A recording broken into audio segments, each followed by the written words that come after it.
میں دعوے سے کہتا ہوں کہ آپ میں سے جن لوگوں کے گھروں میں بلیاں نہیں ہیں تو اس ویڈیو کو دیکھنے کے بعد آپ بھی اپنے گھروں میں بلیاں لے آئیں گے۔ حضرت محمد صلی اللہ علیہ وآلہ وسلم بلیوں کے متعلق ایک پراسرار سچائی جانتے تھے۔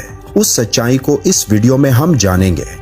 لیکن کیا آپ نے کبھی اس مخلوق کے عجیب و غریب طرز عمل کے بارے میں سوچا ہے کہ بلیوں میں بلا کی مہارت ہوتی ہے؟ یہ ذہین بھی ہوتی ہے اور ان کا ایک ایسا راز بھی ہے جسے آپ سننے پر چونک جائیں گے کہ جو مخلوق ہمارے ارد گرد 24 گھنٹے موجود ہوتی ہے ان کا یہ راز آج تک ہم کیوں نہیں جان پائے۔ اس ویڈیو میں ہم بلیوں کے متعلق کئی گہرے راز جانیں گے اور یہ جانیں گے کہ بلیوں کو حضرت آدم علیہ السلام کی پیدائش کے فوراً بعد کیوں پیدا کیا گیا۔ تو اگر آپ جاننے کے لیے تیار ہیں تو شروع کرتے ہیں۔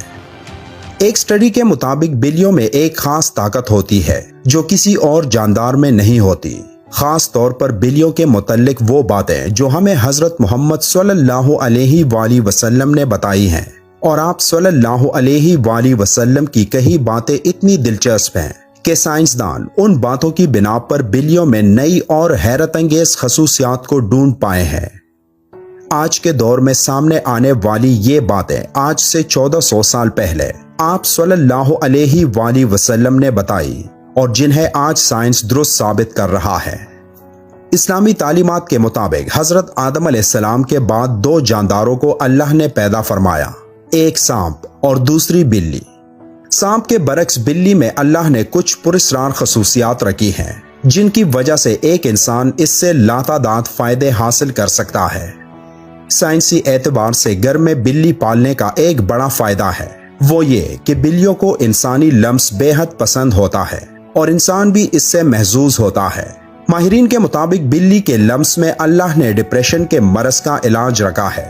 اس کے بالوں میں خاص قسم کے بیکٹیریاز پائے جاتے ہیں جو انسانی جسم میں ڈپریشن کو کم کرنے میں مدد دیتے ہیں۔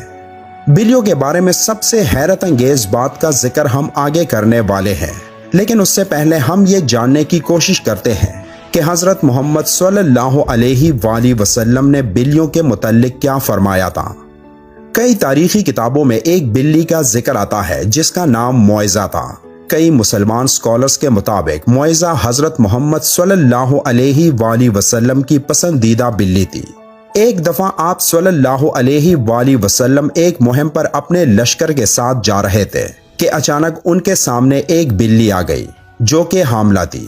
آپ صلی اللہ علیہ وآلہ وسلم نے اپنے پورے لشکر کا رخ دوسرے راستے پر موڑ لیا تاکہ اس بلی کو تکلیف نہ پہنچے، اور ایک صحابی کو اس بلی کی دیکھ بھال پر مامور کر لیا اور حکم دیا کہ جب تک یہ بلی بچے کو جنم نہ دے تب تک وہ وہیں رہے۔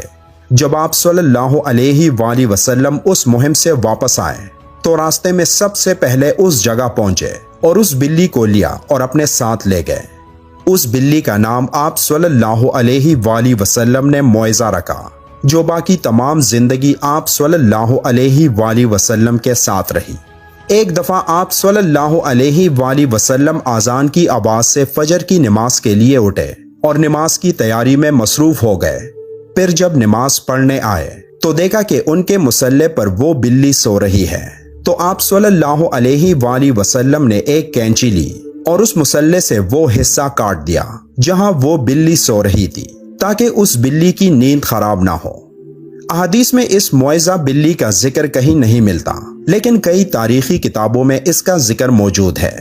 ایک حدیث کے مطابق حضرت محمد صلی اللہ علیہ وآلہ وسلم نے بلیوں پر ظلم و تشدد کرنے اور قتل کرنے سے منع کیا ہے۔ ایک دن حضرت ابو ہریرہ رضی اللہ تعالیٰ عنہ کہیں جا رہے تھے کہ آپ رضی اللہ تعالیٰ عنہ نے دیکھا کہ گرمی کی شدت سے ایک بلی دیوار کے ساتھ چمٹی ہوئی ہے، تو انہوں نے اسے اٹھا کر گرمی سے بچانے کے لیے اپنی آستین میں چھپا لیا۔ انہوں نے محمد صلی اللہ علیہ وآلہ وسلم کو بتایا کہ کیوں انہوں نے ایسا کیا، تو حضرت محمد صلی اللہ علیہ وآلہ وسلم نے کہا کہ ایک عورت کو اس لیے جہنم سے بچا لیا گیا کیونکہ اس نے ایک پیاسی بلی کو پانی پلایا تھا۔ سیدنا عبداللہ بن عمر رضی اللہ تعالیٰ عنہ فرماتے ہیں کہ رسول اللہ صلی اللہ علیہ وآلہ وسلم نے فرمایا، ایک عورت کو بلی کی وجہ سے عذاب ہوا، اس نے بلی کو قید کر کے رکھا یہاں تک کہ وہ مر گئی، پھر اسی بلی کی وجہ سے وہ جہنم میں گئی۔ جب اس نے بلی کو قید میں رکھا تو نہ کھانا دیا نہ پانی، اور نہ ہی اسے آزاد کیا تاکہ وہ خود کیڑے مکوڑے کھا کر گزارا کر لیتی، یعنی اس نے بلی کو تڑپا تڑپا کے مارا تھا، اس لیے وہ جہنم میں گئی۔ ایک حدیث مبارکہ ہے کہ ایک عورت نے حضرت عائشہ رضی اللہ تعالیٰ عنہ کو کھانا بھیجا تو وہ نماز پڑھ رہی تھی۔ اس عورت نے کھانا وہیں رکھ دیا تو ایک بلی آئی اور آ کر اس میں سے کھا گئی۔ حضرت عائشہ رضی اللہ تعالیٰ عنہ نے نماز کے بعد اسی جگہ سے وہ کھانا کھایا جہاں سے بلی نے کھایا تھا، اور فرمایا بلا شبہ رسول کریم صلی اللہ علیہ وآلہ وسلم کا فرمان ہے کہ بلی پلید اور نجس نہیں بلکہ یہ تو تم پر آنے جانے والیاں ہیں۔ حضرت عائشہ رضی اللہ تعالیٰ عنہ بیان کرتی ہیں کہ میں نے رسول کریم صلی اللہ علیہ وآلہ وسلم کو بلی کے بچے ہوئے پانی سے وضو کرتے ہوئے دیکھا ہے۔ آپ صلی اللہ علیہ وآلہ وسلم نے فرمایا کہ ایک بلی کا منہ تمام حیوان میں صاف ستھرا ہوتا ہے۔ آپ نے دیکھا ہوگا کہ بلیاں ہمیشہ خود کو صاف ستھرا رکھتی ہیں، یہ زیادہ تر خود کو صاف پانی سے گیلا کرتی ہیں، اور یہی وجہ ہے کہ ان میں بیماریاں بہت کم ہوتی ہیں۔ اسلام میں بلی کی بہت اہمیت بیان ہوتی ہے، لیکن صرف اسلام میں ہی نہیں بلکہ قدیم مصر میں بھی بلی کو اہمیت حاصل تھی، یہاں تک کہ اس دور میں کسی بلی کو تکلیف دینا یا قتل کرنا ایک انسان کے قتل سے بڑی سزا سمجھی جاتی تھی، کیونکہ قدیم مصریوں کا یہ ماننا تھا کہ بلی ایک انسان سے زیادہ رتبے والی مخلوق ہے۔ یہی وجہ تھی کہ اس دور میں کوئی بلی مر جاتی تو اسے بھی فرعونوں کی طرح حنوط کیا جاتا تھا۔ اسلام میں تمام جانداروں کے ساتھ اچھا سلوک دینے پر زور دیا گیا ہے، لیکن بلی کی اہمیت اس وجہ سے زیادہ ہے کہ بلی میں اللہ نے ایک خاص طاقت پوشیدہ رکھی ہے۔ ایک جگہ پڑھنے کو ملا کہ ایک دفعہ حضرت ابو بکر صدیق رضی اللہ تعالیٰ عنہ کو پورے بدن میں شدید تکلیف ہوئی اور وہ صحیح طور پر کھڑے بھی نہ ہو پاتے۔ وہ تکلیف اتنی تھی کہ آپ رضی اللہ تعالیٰ عنہ کو نماز پڑھنے میں بھی دشواری تھی، یہاں تک کہ ایک دن آپ رضی اللہ تعالیٰ عنہ نے ایک بلی کے بچے کی جان بچائی جب کچھ وحشی جانور اسے مارنے کی کوشش میں تھے۔ آپ رضی اللہ تعالیٰ عنہ فرماتے ہیں کہ وہ بلی کا بچہ ان کے پاس تھا اور کچھ دنوں میں ان کے جسم کا پورا درد غائب ہو گیا، اور پھر ایک دن اس بلی کی ماں اس کو ڈھونڈتی ہوئی آئی اور اسے اپنے ساتھ لے گئی۔ آپ رضی اللہ تعالیٰ عنہ فرماتے ہیں کہ اس دن کے بعد ان کو درد نہیں ہوا۔ آپ نے یہ واقعہ فرماتے ہوئے کہا کہ اس رات حضرت محمد صلی اللہ علیہ وآلہ وسلم ان کے خواب میں آئے اور فرمانے لگے کہ اے ابو بکر، تمہاری تکلیف کو دور کرنے کے لیے اللہ نے آپ کے پاس ایک بلی کو بھیجا جس کی وجہ سے آپ کے جسم کا درد ٹھیک ہو گیا۔ جن لوگوں نے گھروں میں بلیاں پال رکھی ہوتی ہے تو انہیں یہ معلوم ہوگا کہ بلیاں کبھی کبھی نیند میں ایک عجیب آواز نکالتی ہے۔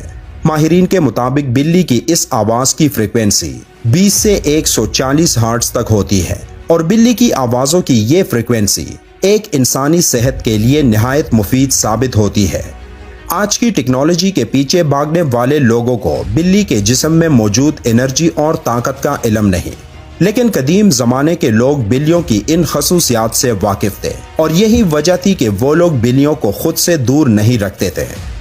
فرانس میں کی گئی ایک تحقیق کے مطابق یہ معلوم ہوا ہے کہ ایک بلی کی آوازیں ایک انسان کے جسم میں تھکاوٹ اور سستی کو دور کرتے ہیں۔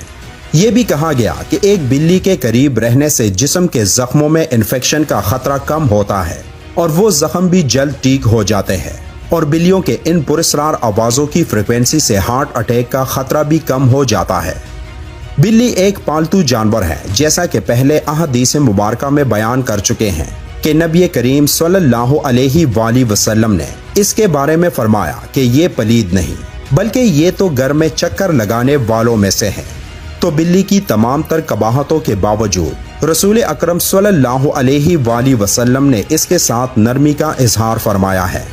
اگر کوئی بلی خونخوار ہو اور گھر کا نقصان کرتی ہے تو اسے مارنے کی بجائے پکڑ کر کسی دور دراز علاقے میں چھوڑ دیا جائے تاکہ وہ اپنا ٹھکانہ بدل لے، لیکن اسے قتل کرنے کی اجازت نہیں دی جا سکتی اور نہ ہی تکلیف دینے کی۔